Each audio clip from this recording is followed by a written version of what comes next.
This is the Cold Steel 4-inch Talwar in plain edge, and it is just an awesome knife. It's got sort of all of the standard features you would expect from a cold steel knife. AUS 8 blade steel, G10 handle scales, or G10 handles, and the triad lock. And I do believe this is the strongest lock in the industry. It is awesome. I have many of them, and not that I've ever pushed them to the limit, but I do feel secure when I have these things open. But something else about this knife sort of exceeds the sum of its parts. Something about this gives it a little bit more of a soul than many of their other knives, and many other knives that I have. This thing, I don't know, I've made a connection with it. What else can I say? I have bonded with this knife, and that bond occurred almost immediately.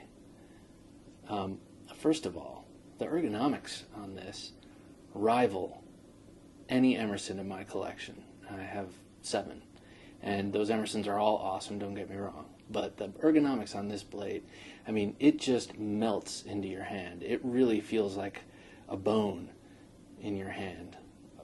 In other words, like part of your hand. And it's just a G10 handle, you know, no steel liners, just thick G10, and you know, you've got a double finger well here and 2 finger choils here, and you've got a nice pistol grip curve, and I don't know, man, it's like it was made for my hand. So I love the ergonomics on this knife. And I'm going to zoom out here. I would feel equally confident in a slash as I would in a thrust. It just feels so great. And then you can ride up on this thumb plate for a Filipino grip. Put a lot of pressure on the back of that blade with your thumb.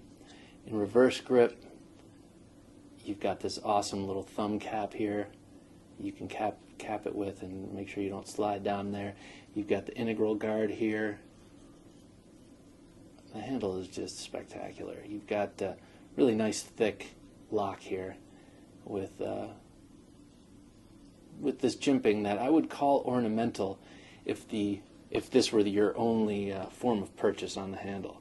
But you've got those finger grooves. You've got this very, very highly textured G10, and you've got this sort of integral guard here. Your hands aren't going to go anywhere, especially with the shape and sharpness of this blade. There's not much that's going to stand in its way, and so this jimping is pretty effective. It's more of an indexing type thing. Just lets you know your thumb and your hand is in the right position. Yeah, can't say enough about this handle. But then you have this beautiful blade. Oh, there's a finger smudge. Hang on. You've got this beautiful upswept blade. This is based on the Talwar. It's an Indo-Persian saber, just known for its devastating cuts and slashes and hacks. But you know, just because it's curved doesn't mean you can't get great thrusts out of it. Also, this would be an excellent thrusting knife too. In you know, you could, yes, definitely come in straight, but on these sort of curving thrusts, it's ideal because the point is going to meet what it's going to follow the trajectory of your arm just perfectly. You've got a full flat ground blade. It's made of AUS 8 as usual. You know, that's Cold Steel's AUS 8A. A meaning annealed. I guess it's annealed before it's tempered, and then it's sub-zero quenched, whatever the heck that means. But it's really good. I mean, I like their AUS 8 a lot, and I pretty much find that though I have knives with better blade steel, S30V, BG10, S35EN, CPM 154, that I use my cold steels for hard use, like out on the lawn, out in the woods, more than I do any of those blade steels. And Cold Steel's AUS 8 has held up awesomely for me, and it's very easy for me to sharpen on my triangle sharp maker. Unlike, for instance, Ontario's Aus 8, which, I don't know, I have a harder time sharpening. Not that the steel is harder, but I have a harder time keeping a consistent edge and not rolling it for some reason. For some reason, I don't know, my rats are harder to keep sharp. So yeah, you got a 4-inch full flat ground blade with this cool swedge up here. It's like a bone-breaking swedge on a hunting knife, but I'm sure it's just there to lighten things up. It doesn't really aid in thrusting, doesn't make it any easier for penetration, but it does allow for the tip to stay wide while reducing some weight here. You got the ambidextrous thumb opener, thumb plate, which acts as an awesome wave. You wave it off, you pull it out your pants, pocket, and this side snags on your pants as you pull it out. One thing to avoid, I find this with my pajama or sweat pockets, sometimes material can get caught under there. It's not really the intention of this thing. It's really supposed to be used on the side, and you've got this jimping on the side that sort of adds to its grippiness to catch on the seam of your pants. But that's the other part of this knife that I love so much. Not only does it feel great in the hand, and not only is it just a wicked, menacing knife, but it's easy to deploy. You just pull it out and boom, it's open. Plus, it's one-handable. It's not as smooth a process as, say, like a liner lock, where you can.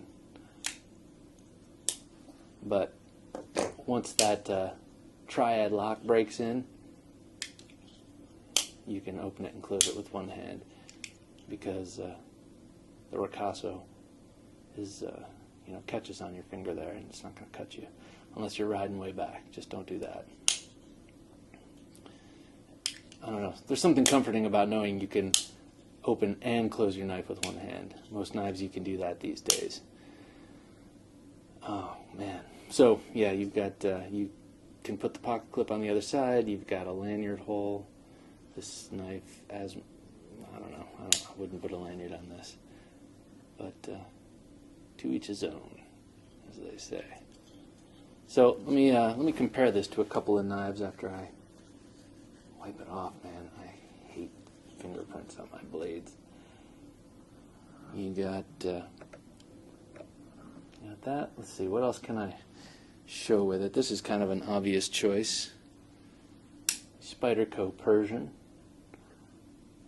Also a super ergonomically sound handle, and you got this choil up here. This feels like a little mini sword, it really does. And I love that angle of the blade to the handle. It just would accelerate any cut. Also a beautiful knife.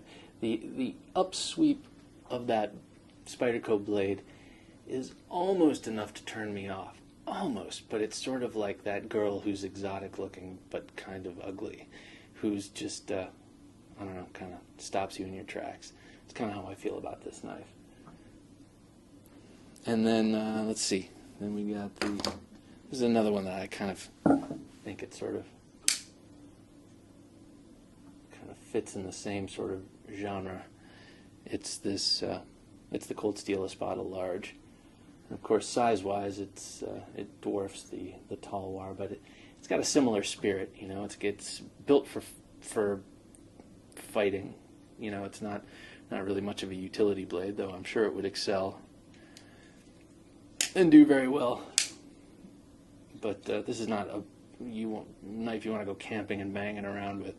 It's a knife you want to keep in your cummerbund and pull out, during a knife fight at the casino, that kind of thing. It's also got the super ergonomic handle.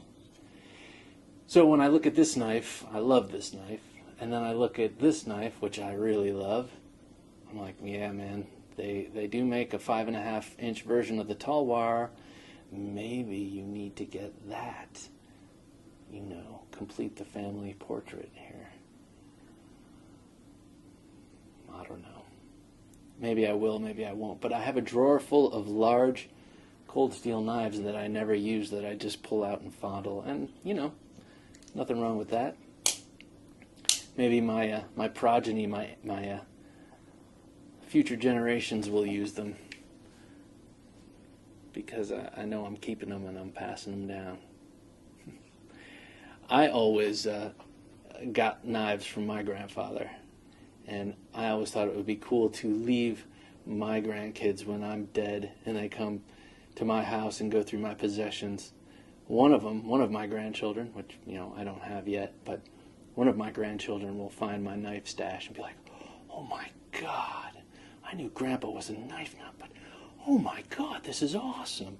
And they can keep what they like and sell what they don't like, but I always thought it would be cool to hand knives down to that one lucky grandkid who cares.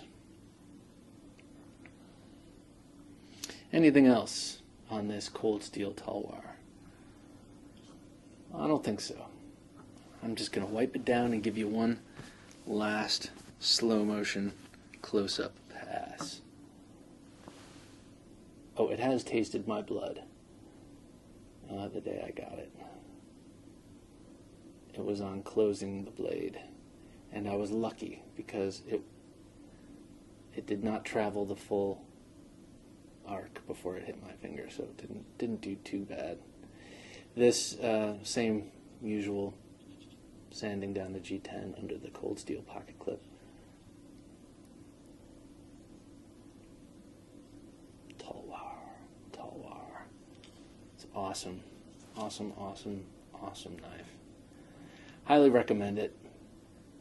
And if you don't like cold steel, you probably haven't watched this video all the way to this point, but man, this is one worth slumming it for, if that's how you feel about cold steel. I know a lot of people feel that way, but this is an awesome knife. No matter what you like, you'll like this one. All right, everybody, thanks for watching. I'm the Knife Junkie, and I hope to buy some more new knives soon. Take care.